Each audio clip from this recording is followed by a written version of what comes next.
tercurahkan pada junjungan kita Nabi besar Muhammad SAW beserta keluarga dan sahabatnya. Beliau adalah Nabi yang membawa kita dari zaman kegelapan menuju zaman yang penuh cahaya kebenaran.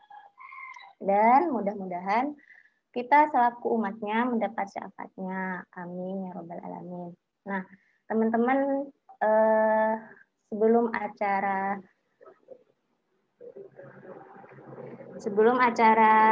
hari ini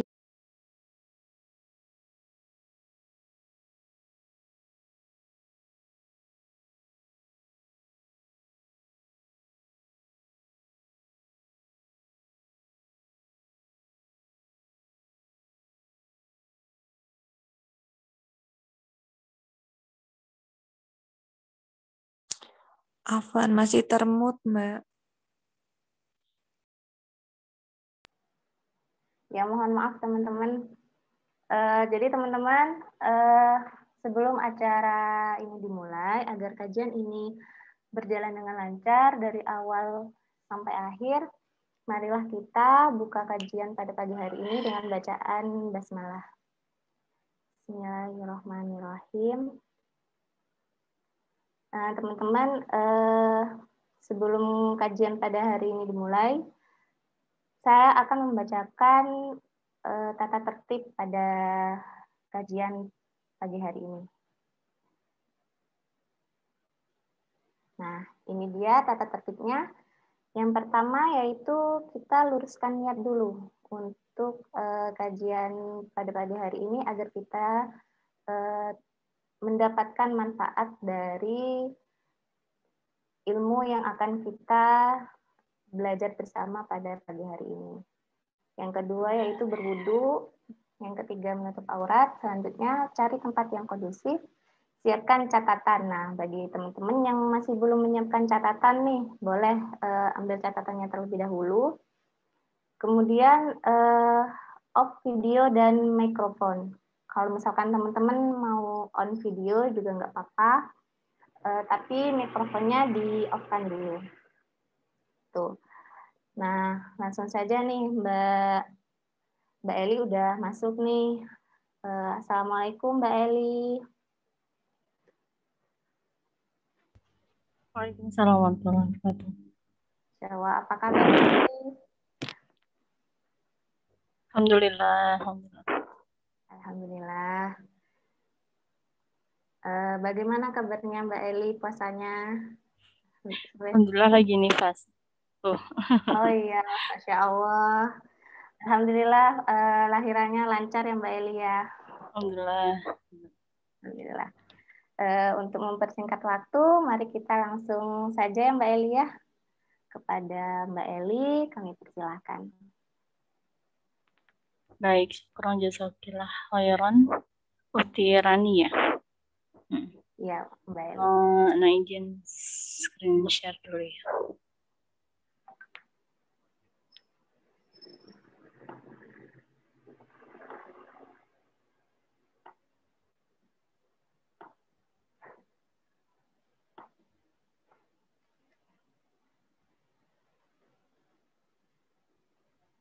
Sudah terlihat? Masih proses, Mbak. Masih proses, baik. Anda buka dulu. Bismillahirrahmanirrahim. Assalamualaikum warahmatullahi wabarakatuh. Waalaikumsalam warahmatullahi wabarakatuh. Alhamdulillahirrahmanirrahim. Nahmadu wa nasta'inu wa nastaghfiruh wa na'udzu billahi min shururi anfusina wa min sayyiati a'malina. May yahdihillahu fala mudilla lahu wa may yudlil fala hadiya lahu. Asyhadu an la ilaha illallah wahdahu la syarika lah wa asyhadu anna Muhammadan abduhu wa rasuluh la nabiyya ba'dah. Qala Allah Ta'ala Bismillahirrahmanirrahim. شهر رمضان الذي أنزل فيه القرآن هدى للناس وبينات من الهدى والفرقان. Artinya bulan Ramadan yang di dalamnya diturunkan Al-Quran sebagai petunjuk bagi umat manusia dan sebagai penjelasan dari petunjuk dan pembeda itu. Surat Al-Baqarah ayat 185. Alhamdulillahirrahmanirrahim. Akhwat sekalian ya, ada yang umahat di sini? Ahwat Mahat gitu ya. Alhamdulillah kita berada di pagi hari ini ya, di tanggal 20 Ramadan 1442 Hijriah, insya Allah dalam keadaan sehat ya tadi, karena baca di chat tadi, dalam keadaan sehat semuanya, dan kita patut bersyukur atas segala nikmat Allah yang telah berikan mulai dari tadi pagi ya hingga saat ini kita berada di majelis yang insya Allah penuh dengan keberkahan, apalagi di bulan Ramadan ya, menjelang 10 hari terakhir, dan kita di sini saat lagi akan bersama-sama meluruskan niat. Tadi sudah diajak oleh MC untuk meluruskan niat, mengumpulkan lagi azam kita, mengumpulkan lagi niatan kita di awal ketika kita masuk bulan puasa ya, bahwa kita ingin menjadi pemenang gitu ya, ingin menjadi orang yang bertakwa, yang memang penentunya adalah di akhir ini ya. Dan semoga kita semuanya tetap tidak putus dari harapan ya, sebagaimana doa yang setiap hari kita panjatkan, Allahumma a'inni ala dzikrika wa syukrika wa husni ibadatik ya. Kita minta kepada Allah untuk dimudahkan terus beribadah, terutama di 10 malam terakhir bulan Ramadan ini ya. Sebelum Ana mulai materinya, boleh nanti dijawab di chat ya. Kira-kira teman-teman semua di hari ke-1 sampai hari ini ya, kira-kira sudah berapa persen ibadahnya, merasa maksimal atau enggak? Kalau boleh dikasih poin 1 sampai 5, monggo ditulis di chat, udah berapa sih kira-kira poin kita gitu selama ini ibadahnya di 20 hari pertama di bulan Ramadan. Silahkan tulis di chat angka 1 sampai 5. Nilai diri sendiri nih ceritanya. Kita mau sabar dulu ya. Ya. Pada malu-malu nih ceritanya.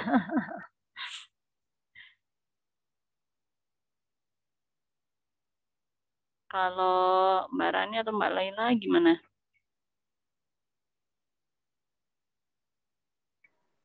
Kalau saya masih 3 mungkin ya Mbak ya, masih belum Ya, maksimal. baik, alhamdulillah. Oke, ini pesertanya malu-malu nih Mbak.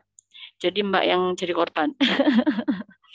Baik, selanjutnya untuk 10 hari terakhir ke depan, kalau boleh tanya seberapa besar kesiapan kita ya? Silakan dikasih poin juga 1 sampai 5. Nanti kalau nggak ada jawab, Mbak Rani lagi tak jawab, tak tanya ini.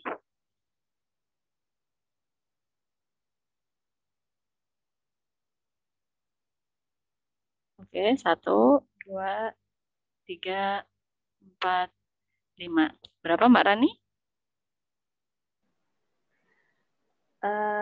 Mungkin masih di angka 4 ya Mbak ya, masih belum maksimal. Alhamdulillah. Kurang 1 lagi ya, kurang 1 ya. lagi, baik. Bisa. Oke, terima kasih jawabannya. Alhamdulillah, semoga bisa mewakili peserta hari ini untuk menerima materi kita tentang 10 hari terakhir ya di bulan Ramadan.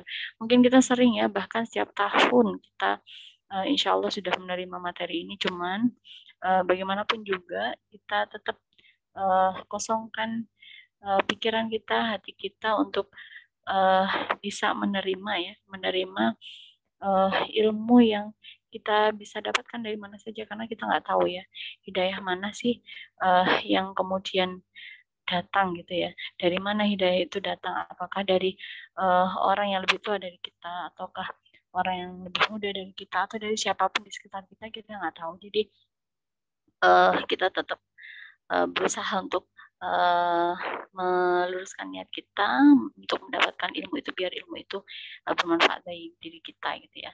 Baik, mempersiapkan 10 malam terakhir Ramadan. Al-Quran dan Sunnah ya, sudah memberi isyarat kepada kita ya tentang keutamaan 10 hari terakhir gitu ya. Dan pada malam itu ya ada malam yang lebih baik dari 1000 bulan, yaitu malam Lailatul Qadar. Dan ini berkaitan erat dengan tafsir surat Al-Qadar ayat 1 sampai 5. Ini adalah surat Makkiyah. Insya Allah kita semuanya sudah hafal ya, dan mungkin juga jadi salah satu surat favorit kita karena pendek gitu ya, selain triukul ya. Bismillahirrahmanirrahim. Inna anzalnahu fi lailatul qadar wa ma adraka ma lailatul qadar. Lailatul qadri khairum min alfi syahr. Tanazzalul malaikatu warruhu fiha biizni rabbihim min kulli amr. Salamun hiya hatta matla'il fajr. Artinya yang pertama ya, Inna anzalnahu fi lailatul qadar. Sesungguhnya kami telah menurunkannya Al-Qur'an pada malam kemuliaan. Di sini dikatakan anzalnahu di sini Al-Qur'an ya. Ada yang kemudian mengatakan langsung keseluruhan Al-Qur'an turun gitu ya pada malam Lailatul Qadar itu. Kemudian ada juga yang meriwayatkan bahwa hanya sebagian saja seperti itu gitu ya. Dan kemudian ditambah lagi ayat kedua oleh Allah, wa ma adraka ma Lailatul Qadar. Dan tahukah kamu apakah malam kemuliaan itu gitu ya. Nah, di sini bukan kemudian Allah ini nggak tahu gitu ya, nggak tahu. Kemudian bertanya kepada hamba-hambanya, tidak gitu ya. Tapi di sini konteksnya adalah justru bertanya kepada para manusia, ngerti nggak sih kamu ini gitu ya. Karena sudah tahu jawabannya, maka seakan-akan Allah itu ingin menekankan kembali gitu ya, menanyakan kembali. Bisa jadi itu adalah sebuah sindiran gitu ya kepada manusia, bahwa sebenarnya tahu nggak sih gitu ya tentang malam kemuliaan itu gitu ya. Jadi berbeda ketika kemudian kita menanyakan sesuatu, nama kamu siapa, atau ini malam apa sih gitu ya. Tapi di sini Allah menyatakan, tahukah kamu, tahu nggak sih kamu tentang malam kemuliaan itu gitu ya, Lailatul Qadar itu. Kemudian dilanjutkan di ayat ketiga, Lailatul Qadri khairum min alfi syahr. Malam kemuliaan ini adalah lebih baik dari 1000 bulan. Masya Allah ya. 1000 bulan artinya itu sama dengan 83 tahun. Dan kita nggak tahu ya umur kita itu berapa. Kalau di sini mungkin umurnya sekitar berapa Mbak? 20 sampai 30 mungkin ya. Dan umur, gimana Mbak? Iya benar, sekitar Iya. 20 sampai 30. Dan umur manusia biasanya sekitar 60-70 tahun maaf. Sudah ini ya, sudah ditutup usianya. Tapi di sini Allah memberikan malam yang kemudian lebih baik dari 1000 bulan, yang artinya adalah ibadah yang dilakukan saat itu lebih baik daripada ya ibadah selama 83 tahun, 3 tahun lamanya, seperti itu ya. Masya Allah. Kemudian di ayat keempat dikisahkan lagi ya, diceritakan lagi oleh Allah ya, digambarkan oleh Allah pada malam itu turun malaikat-malaikat ya, tidak hanya pasukan malaikat tapi juga pemimpinnya malaikat, yaitu malaikat Jibril ya, dengan izin Allah ya, biizni rabbihim, dengan perintah Allah untuk mingkul ya amr, untuk mengatur segala urusannya. Jadi saat itu gitu ya, para malaikat dipimpin oleh malaikat Jibril sangat sibuk sekali ya, berbondong-bondong, berduyun-duyun ya, berdesak-desakan, bahkan dikatakan dalam tafsirnya itu sampai bumi ini terasa sesak gitu ya. Sesak, sempit, karena para malaikat yang datang saat itu begitu banyak untuk mengatur segala urusan manusia gitu ya. Segala urusan manusia, apa saja ya, apa saja, termasuk berkaitan dengan ajal gitu ya, ajal, kemudian ya takdirnya manusia saat itu selama 1 tahun ke depan. Kemudian yang terakhir ditutup oleh Allah di surat Al-Qadar, bahwa malam itu penuh dengan kesejahteraan sampai dengan terbit fajar ya. Jadi para malaikat saat itu kemudian mengucapkan salamun ya. Salamun hiya hatta matla'il fajr. Salam kita tahu ya, Salam itu mengandung 3 hal ya. Assalamualaikum warahmatullahi wabarakatuh. Assalamualaikum itu artinya adalah kesejahteraan gitu ya. Jadi malaikat saat itu mendoakan para manusia gitu ya. Para manusia kesejahteraan bagi mereka, keselamatan bagi mereka. Kemudian warahmatullah dan rahmat ya, rahmat kasih sayang Allah gitu ya, wabarakatuh dan keberkahan, masya Allah, dan itu hingga terbit fajar seperti itu. Nah, adapun makna dari Al-Qadr itu sendiri ada 3 ya. Yang pertama bahwa Al-Qadr artinya pada malam itu ya, ini adalah diturunkan Al-Quran yang Al-Quran itu awalnya tersimpan di Lauh Mahfuz ya. Nanti bisa ditadaburi surat Al-An'am ayat 92, kemudian Al-Buruj ya, ayat 21 sampai 22, kemudian Al-Waqiah ayat 77 sampai 80. Kita bacakan surat Al-Buruj ya. Bal huwa Qur'an Majid fi Lauhin Mahfuz ya. Ini menunjukkan bahwa memang ya Al-Quran itu tadinya tersimpan di Lauh Mahfuz, kemudian diturunkan kepada manusia ya pada malam yang berkah, seperti itu ya makna Al-Qadr yang pertama. Kemudian yang kedua di surat Ad-Duhan ayat 3 sampai 4. Al-Qadr di sini artinya adalah takdir manusia ya. Jadi tidak hanya kemudian Al-Quran ya. Selanjutnya Al-Qadr ini maknanya adalah takdir manusia yang kemudian tersimpan di Lauh Mahfuz yang pada malam itu diatur kembali oleh Allah ya, diatur kembali oleh Allah dan bisa berubah ya, bisa berubah dengan doa-doa yang dipanjatkan oleh manusia saat itu. Jadi kalaupun kemudian takdir kita awalnya itu buruk, tapi bisa jadi Allah mengubah seketika itu juga menjadi takdir yang baik karena kita panjatkan doa-doa kita, doa-doa terbaik kita ya di malam itu dengan doa-doa yang terbaik, masya Allah ya. Kemudian di makna yang ketiga yakni tadi ya sudah disampaikan di awal Al-Qadr ayat 4 sampai 5 bahwa Al-Qadr artinya juga sempit. Sempit karena apa? Karena malaikat-malaikat yang turun saat itu ya untuk mengatur segala urusan manusia. Seperti itu.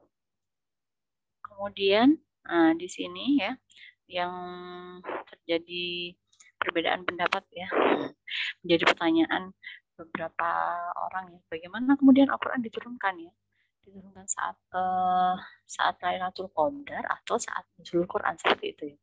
Jadi Al-Quran itu diturunkan dengan dua sifat manusia, dua sifat Allah ya, dua sifat Allah.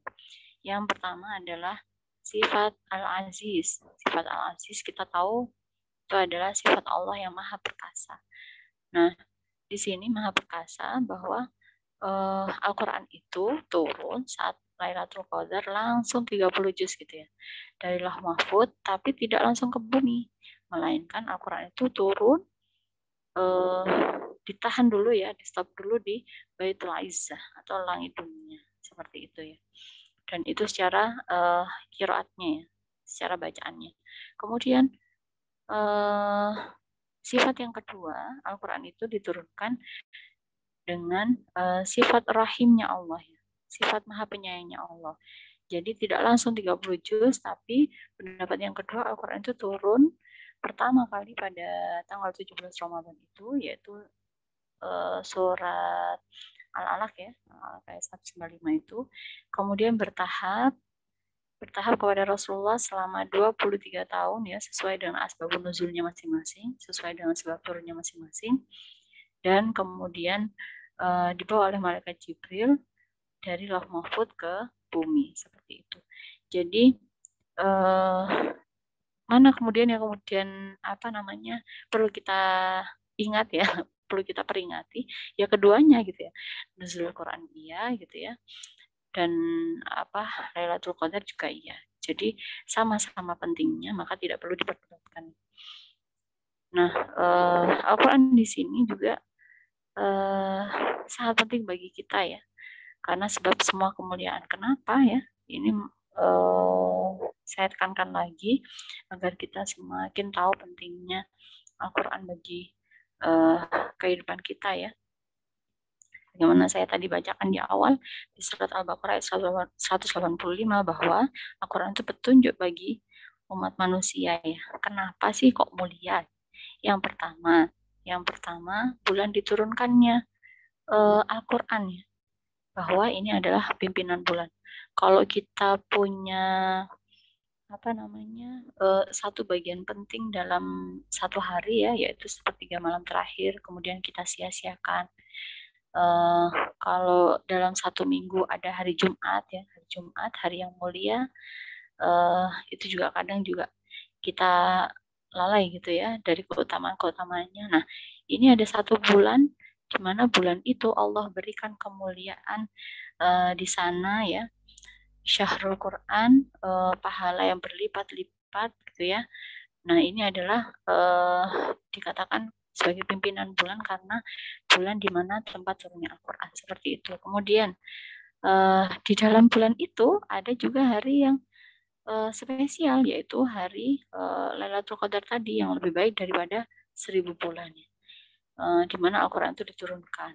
Kemudian selanjutnya, kenapa kemudian Al-Quran itu mulia? Karena malaikat yang bertugas untuk menurunkan adalah pimpinan dari para malaikat yang jumlahnya begitu banyak gitu, yaitu malaikat Jibril yang kita tahu gelarnya adalah Ruhul Amin. Jadi pemimpin para malaikat. Kemudian nabinya juga nabi mulia ya. Nabi yang menerima siapa? Yaitu Rasulullah Muhammad SAW. Nabi penutup dari nabi-nabi sebelumnya yang jumlahnya tidak hanya 25 ya, tapi lebih banyak dari itu ya. Dan uswah kita ya, yang patut kita contoh, dan itu dengan segala kemuliaan beliau seperti itu. Dan umatnya pun yang kemudian menjalani Al-Quran dikatakan oleh Allah sebagai umat yang terbaik ya. Khairukum man ta'allama Al-Quran wa 'allamahu. Sebaik-baik manusia adalah orang yang mempelajari Al-Quran dan mengajarkannya. Jadi kita ini dianggap umat yang terbaik ketika kita kemudian dekat dengan Al-Quran. Dan yang terakhir adalah menjadi paripurna dari kitab-kitab sebelumnya.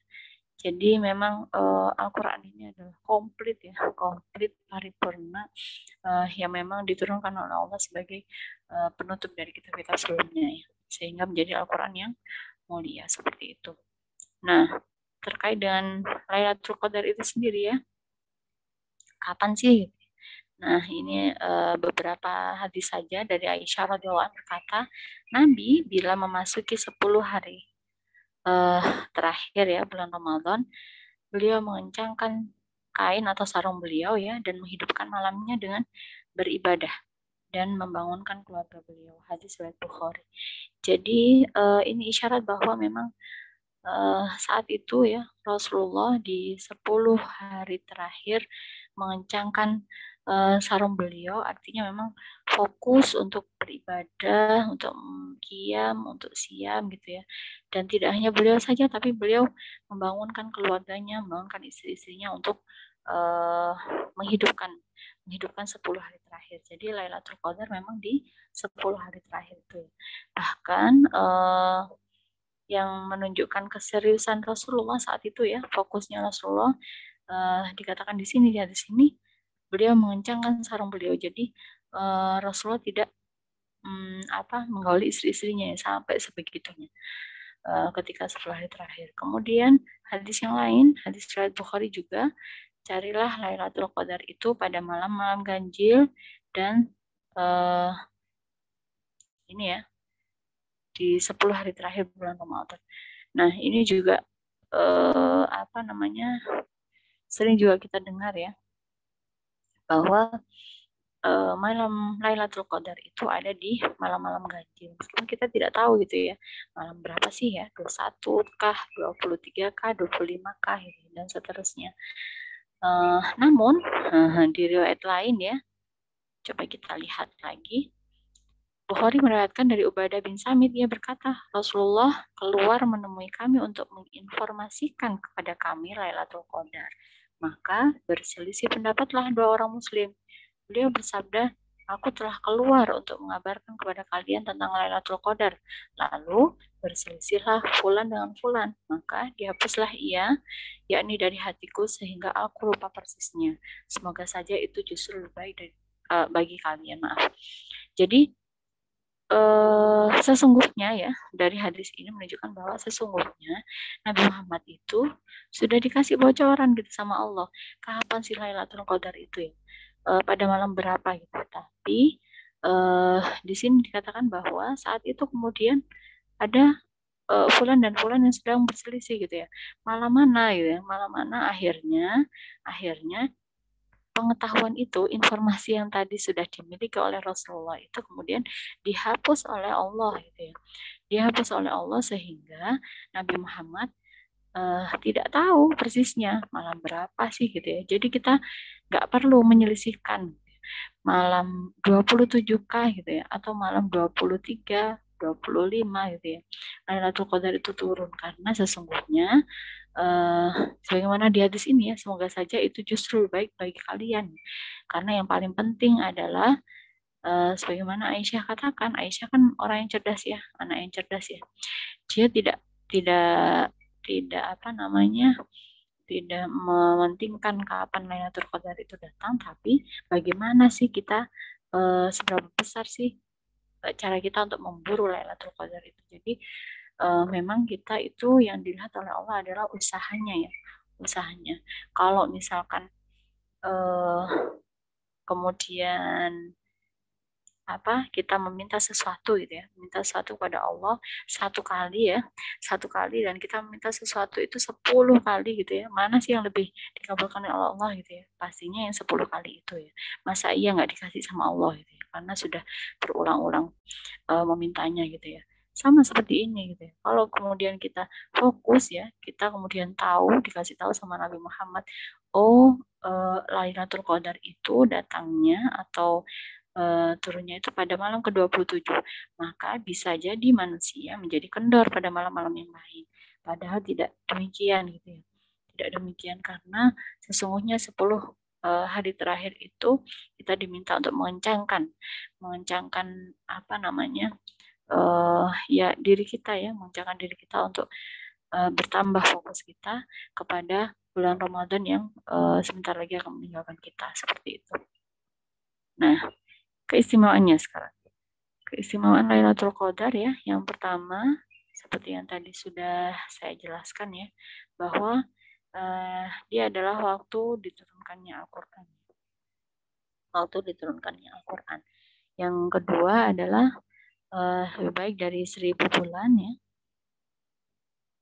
Dan yang ketiga malam yang penuh keberkahan ya. Tadi di surat Ad-Dukhan ya.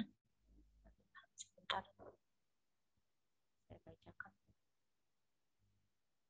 Ad-Dukhan.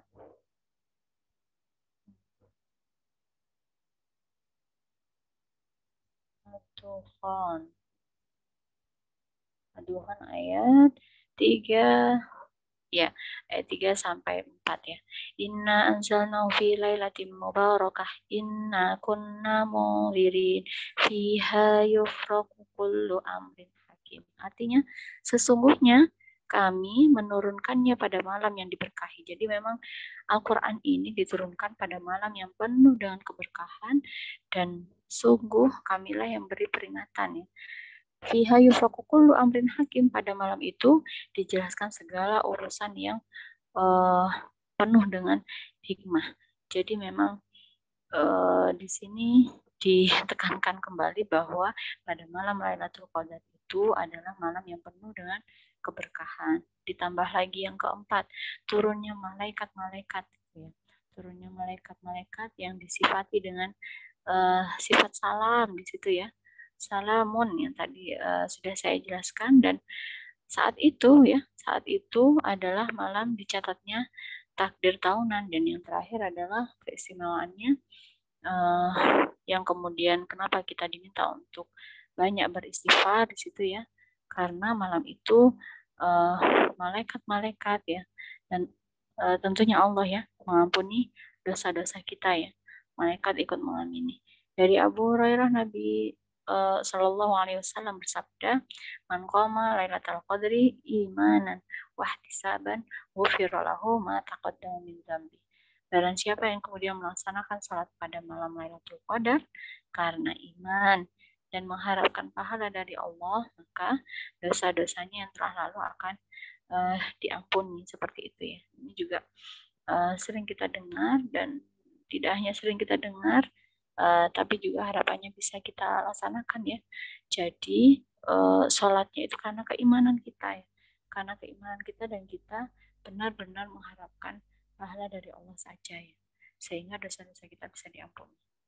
Kemudian, nah ini berkaitan dengan itikaf. Kalau 10 hari terakhir pasti berkaitan erat dengan itikaf ya. Jadi itikaf di sini kita belajar dulu asal katanya ya. Asal katanya dari akafa yakifu, artinya adalah kita fokus kepada sesuatu ya. Fokus konsentrasi ya, tidak terganggu dengan yang lain-lain gitu ya. Jadi bisa penuh konsentrasinya untuk melakukan sesuatu seperti itu. Nah, orangnya disebut dengan akif ya. Kalau di surat Al-Anbiya ayat 52 ya, idz qala li abihi wa qaumihi ma hadhihi tamathilul lati antum laha akifun. Artinya di sini adalah ingatlah ketika Ibrahim berkata kepada ayahnya dan kaumnya, patung-patung apakah ini yang kamu tekun menyembahnya ya? Akifun, tekun, fokus menyembahnya. Jadi ini menjadi dasar bahwa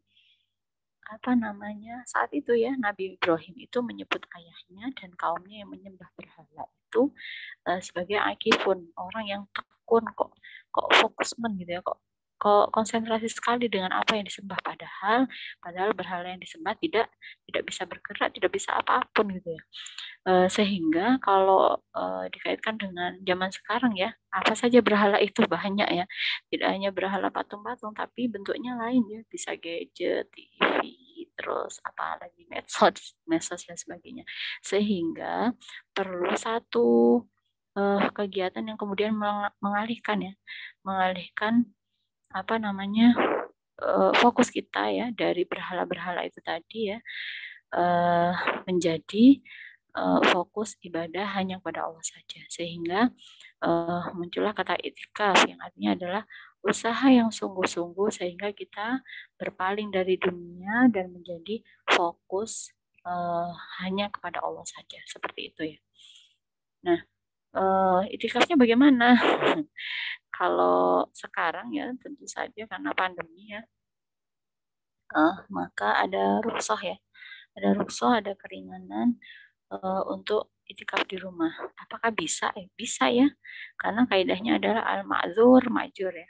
Artinya apa? Artinya jika kita berhalangan maka pahalanya tetap bagi kita ya. Sama ketika kemudian kita ketika sudah istiqomah, misalkan selain haid ya, kalau kita nggak haid, kita istiqomah melakukan sholat duha, kita istiqomah baca Al-Quran dan sebagainya, ibadah-ibadah yang kemudian bisa dilakukan meskipun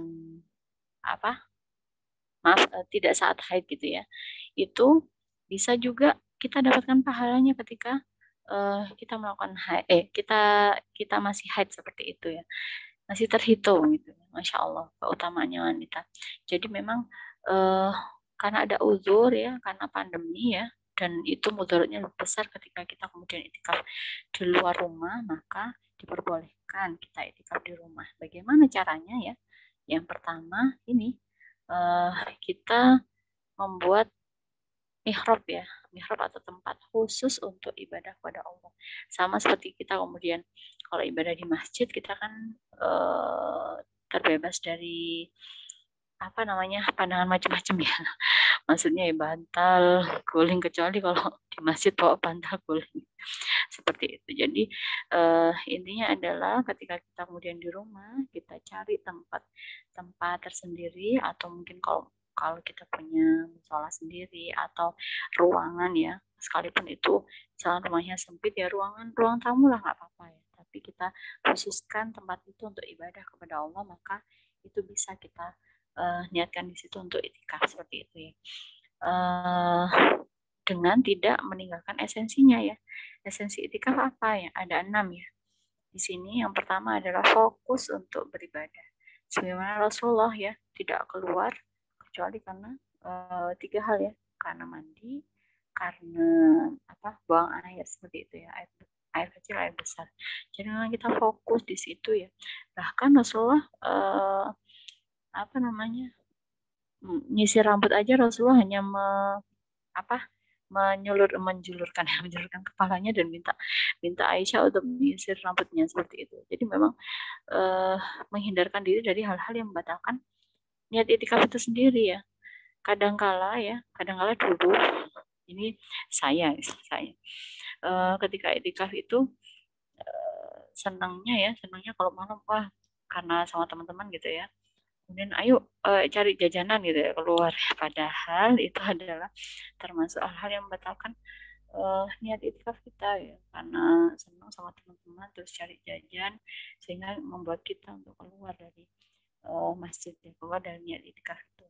Nah, bagaimana kemudian caranya ya? Kita niat kembali ya ketika masih di masjid itu ya. Kita niat kembali untuk itikaf di 10 hari terakhir seperti itu, sehingga terhitung niatan kita untuk beribadah. Kemudian yang kedua, perbaiki diri dari kekurangan. Jadi memang ketika itikaf itu kita fokus untuk perbaikan diri kita. Sebenarnya Rasulullah suka menyendiri ya di gua ya. Itu juga dalam rangka muhasabah ya. Memperbaiki apa saja yang kurang dari diri kita sehingga menjadi makhluk yang lebih baik lagi ya ketika keluar dari Ramadan. Kemudian yang ketiga, menjaga keikhlasan.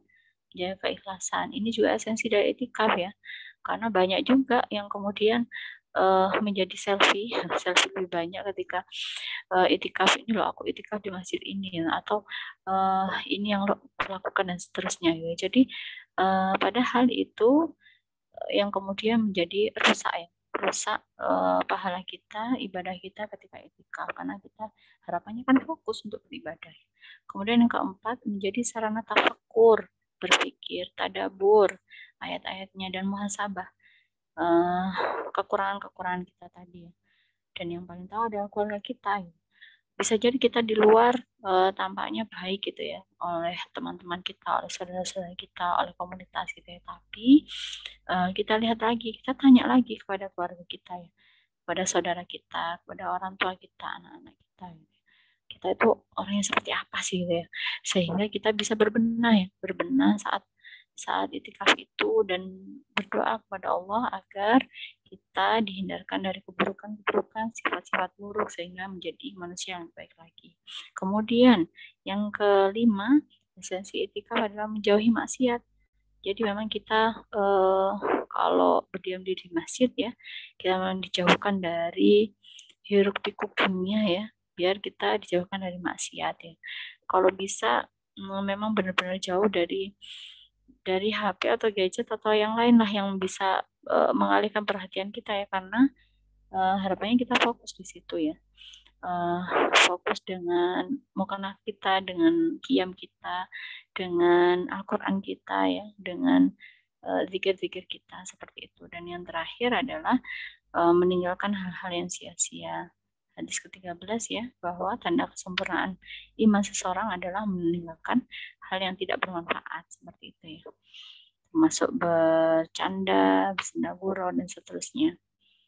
Nah, apa saja yang kemudian bisa menghidupkan itikaf kita ya?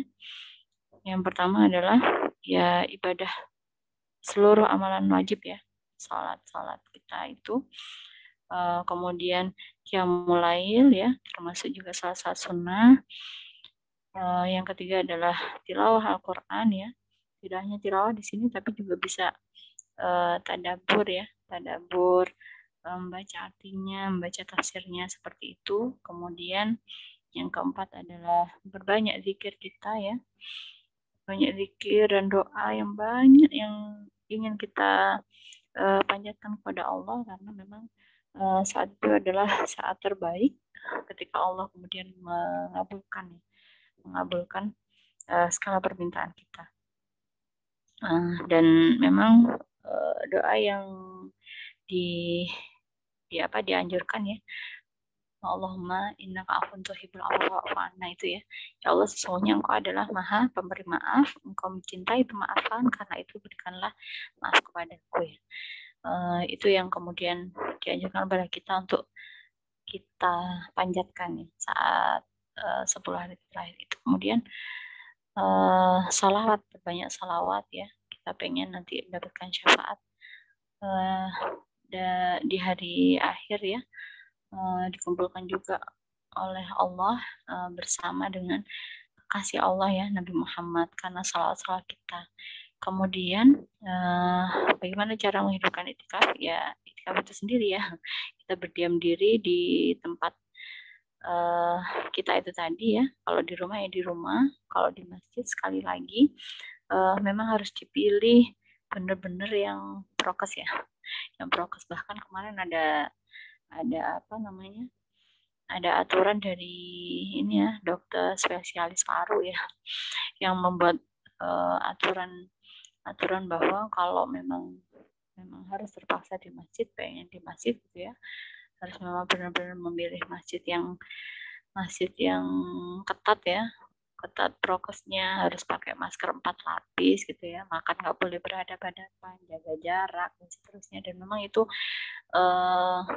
sangat penting ya, karena coronanya belum berakhir seperti itu, dan amalan sunnah lainnya. Nah, bagaimana kemudian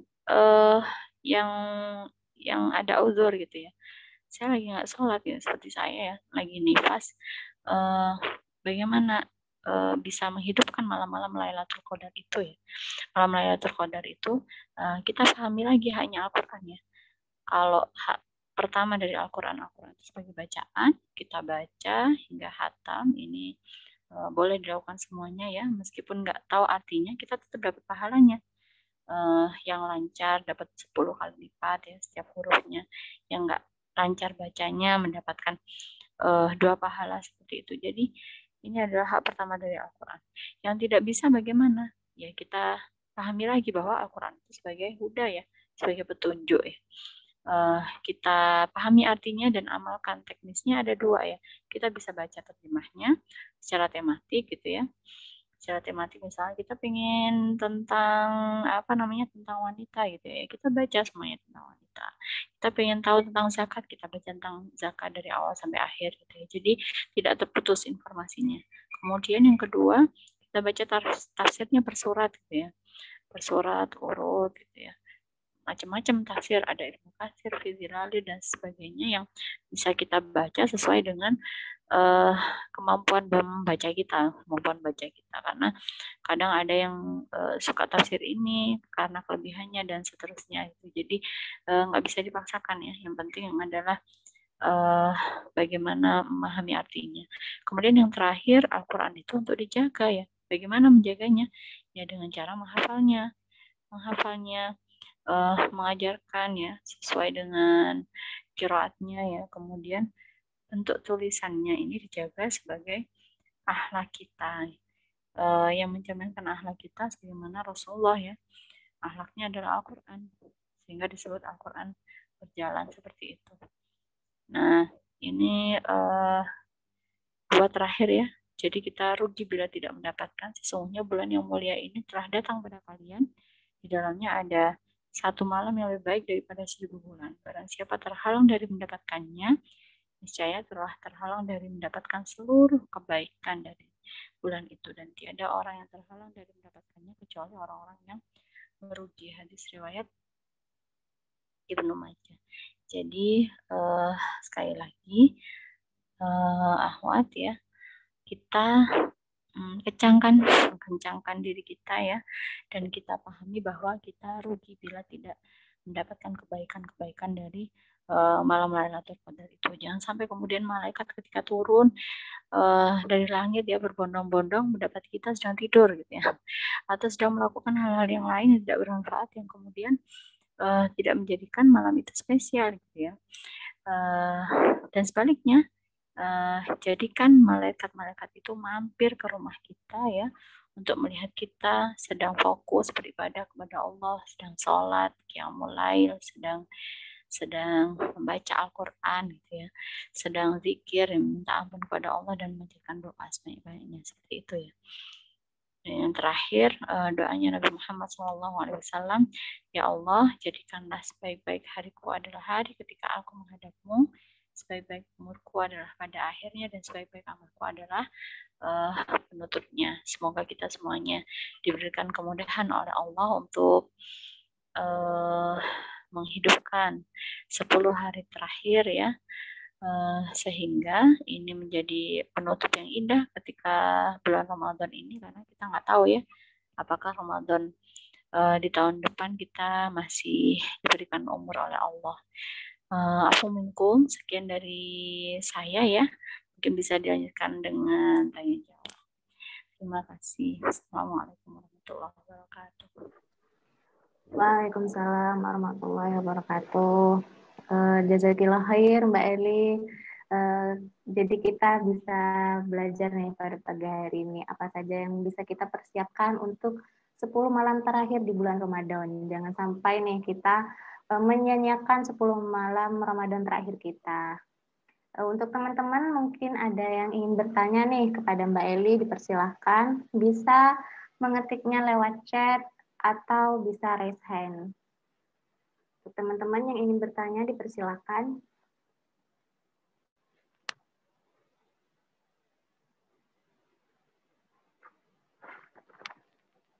Sambil menunggu teman-teman, Mbak Eli mungkin ada tips nih untuk kita.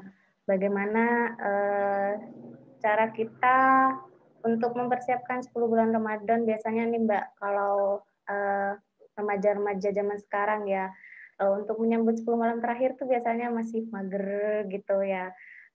Kurangnya rasa tingkat gimana ya, kurangnya rasa untuk beribadah itu masih males gitu Mbak, masih suka mager gitu ya, mungkin karena efek dari gadget gitu, atau mungkin masih suka berkumpul-kumpul dengan teman-teman di luar gitu, mengerjakan hal-hal yang tidak penting gitu. Mungkin ada tips nih dari Mbak Eli untuk kita semua. Iya, kalau tipsnya ya, tipsnya intinya adalah 2 ya, kalau boleh saya berikan. Yang pertama adalah carilah lingkungan yang baik ya, lingkungan yang baik seperti ini, komunitas ya. Kalau kita nggak ngaji ya kita nggak tahu keutamaannya ya. Kalau kita nggak tahu keutamaannya ya maka sia-sia saja gitu ya, malamnya akan berlalu seperti malam-malam yang lain ya. Karena memang efeknya apa namanya ya begitu besar gitu ya lingkungan kita, entah itu keluarga kita atau teman-teman kita ya. Kita berlama-lama di gadget pasti kita juga punya teman-teman di situ ya yang saling mengingatkan. Kalau teman-temannya baik pasti ya mengingatkannya yang baik gitu ya.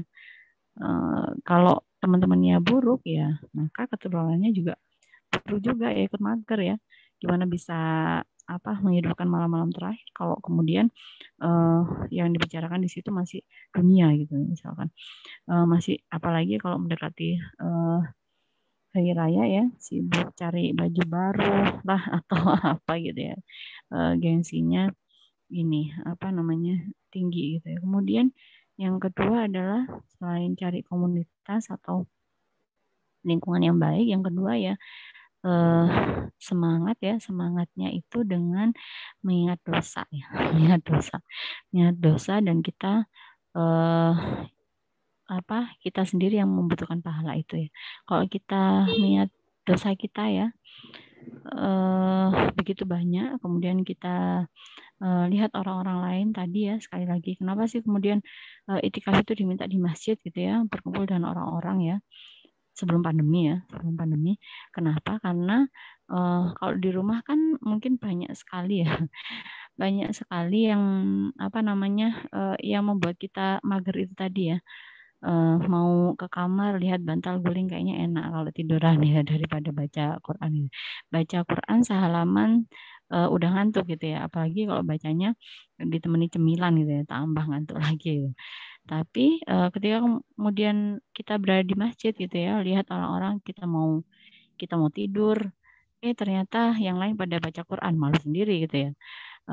Ketika kemudian apa namanya mau ngobrol sama siapa, yang lain pada sibuk gitu ya, sehingga kita diminta untuk sekali lagi muhasabah, ingat dosa kita ya, dan kita memang butuhkan pahala-pahala itu untuk masuk ke surganya Allah, seperti itu ya. Itu sih dari saya Masya Allah. tipsnya. Terima kasih Mbak Eli atas tipsnya. Ini sudah ada pertanyaan nih di kolom komentar dari Mbak Laila. Assalamualaikum, izin bertanya Mbak Eli, utamanya untuk ibadah meraih Lailatul Qadar itu waktunya kapan gitu Mbak? Apa dimulai setelah tarawih atau paling utama di waktu sepertiga malam terakhirnya sampai menjelang subuh? Terima kasih sebelumnya Mbak. Mungkin Mbak Eli bisa memberikan penjelasan. Iya. Bismillahirrahmanirrahim. Untuk itikaf itu sendiri ya, saya jelaskan kembali. Jadi itikaf itu ada dua macam, Mbak. Ada dua macam. Yang pertama itikaf secara penuh ya, secara mutakamilah. Jadi memang kita memfokuskan diri kita di 10 hari terakhir itu untuk benar-benar fokus beribadah. Maaf ya, ada backsound-nya. Jadi memang fokus. Permisi, Mas Yusuf. Ya. Fokus beribadah di 10 hari terakhir itu ya. Sehingga mau pagi, siang, sore, malam ya kita beribadah terus gitu ya.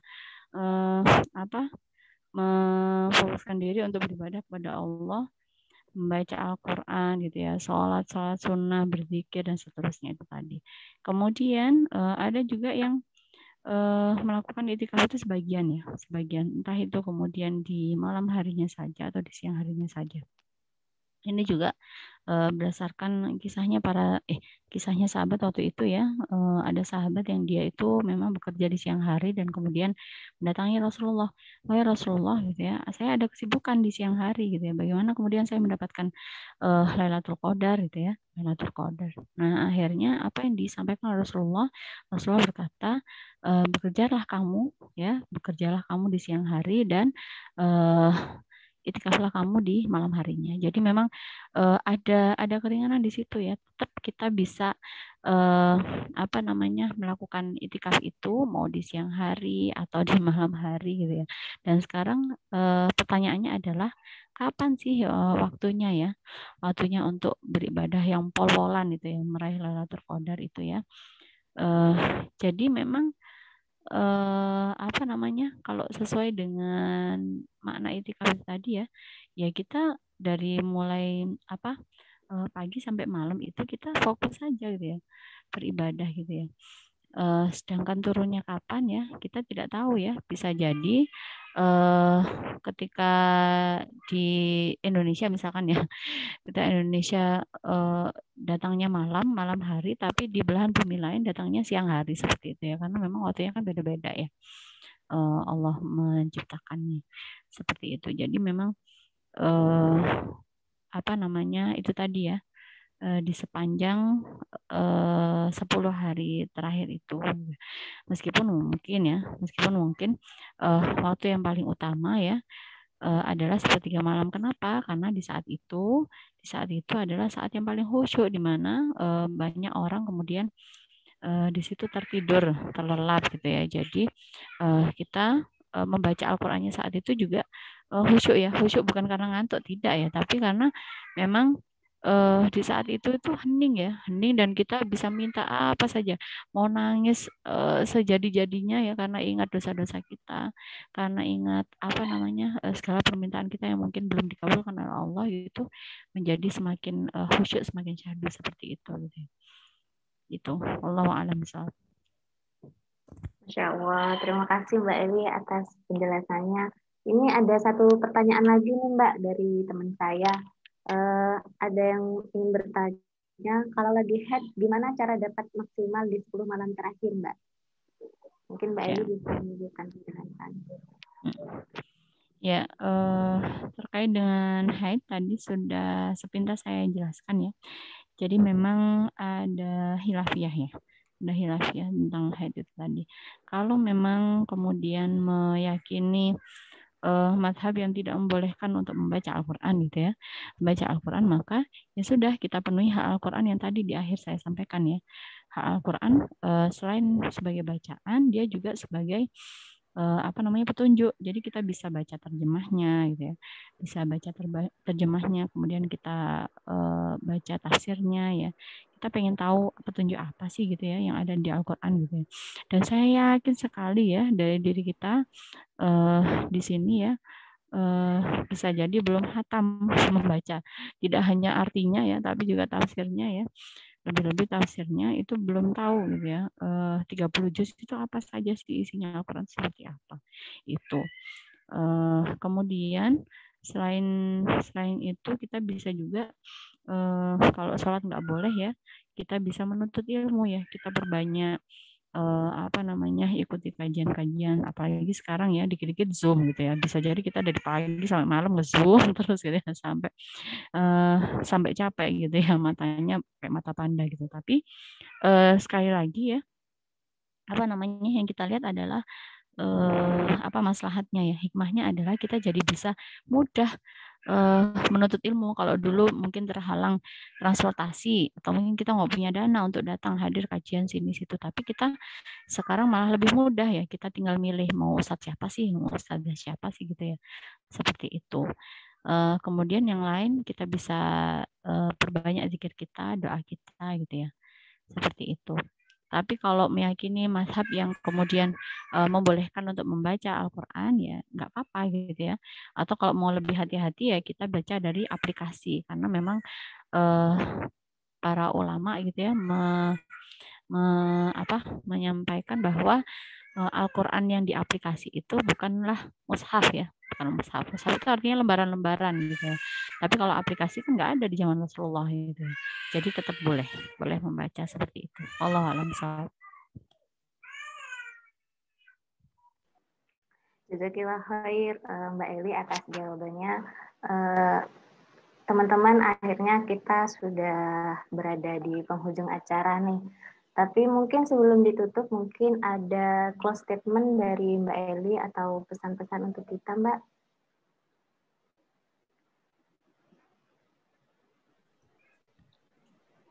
Ya, bismillahirrahmanirrahim. Jadi memang misteri 10 hari terakhir ini ya, sekali lagi kita pengen benar-benar harapkan keutamaannya gitu ya, kita kejar, kita kencangkan apa namanya diri kita ya, nafsu-nafsu kita untuk kembali fokus beribadah di dalamnya, dan semoga kita mendapatkan keutamaannya dengan amal-amal yang tadi sudah saya sampaikan di awal. Insya Allah itu ya. Afwan ya. Ya nggak apa-apa, jazakillah khair Mbak Eli. Mungkin sebelum ditutup kita boleh berfoto dulu Mbak Eli sebentar saja. Boleh ya? Ya.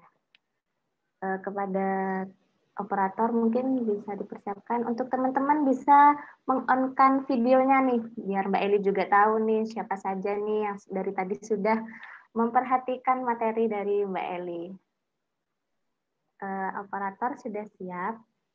Baik, sudah siap. Boleh yang lain dirapikan dulu kerudungnya sambil menunggu. Alhamdulillah, barakallah hari ini. Baik, siap. 1, 2, 3. Oke, satu lagi ya. 1, 2, 3. Baik. Saya kembalikan ke Mbak Rani. Ya, terima kasih operator. Jazakillah khair Mbak Eli atas ilmunya, sangat bermanfaat sekali untuk kita. Jadi teman-teman, kita untuk 10 malam terakhir Ramadan nih, kita harus mempersiapkan ibadah-ibadah kita nih, atau mungkin kita bisa mengelis nih apa saja mungkin yang harus kita kerjakan di 10 malam terakhir gitu ya, untuk memaksimalkan ibadah kita. Jazakillah khair Mbak Eli dan teman-teman semuanya yang sudah mengikuti kajian pada pagi hari ini. Jangan lupa untuk follow IG Sahabat Muslimah Bondowoso di @sahabatmuslimah_bondowoso, dan jangan lupa subscribe channel YouTube kita. Mungkin nih teman-teman ada yang masih belum bisa mengikuti pada pagi hari ini, bisa insya Allah bisa ditonton kembali di channel YouTube kita di Sahabat Muslimah Bondowoso. Terima kasih Mbak Eli. Mungkin Mbak Eli ada kegiatan lain, bisa dipersilahkan Mbak untuk keluar dari Zoom. Barakallah, jazakillah khairan ya. Ya, Mbak. Pamit. Assalamualaikum. Waalaikumsalam warahmatullahi wabarakatuh. Assalamualaikum warahmatullahi wabarakatuh. Teman-teman, sebelum kajian ini ditutup, marilah kita membaca istighfar 3 kali. Astagfirullahaladzim, astagfirullahaladzim, astagfirullahaladzim. Dan kita membaca kafaratul majlis. Subhanakallahumma wa bihamdika, asyhadu an la ilaha illa anta, astaghfiruka wa atubu ilaik. Terima kasih teman-teman semuanya. Saya pamit. Assalamualaikum warahmatullahi wabarakatuh. Waalaikumsalam warahmatullahi wabarakatuh. Jazakillah khair.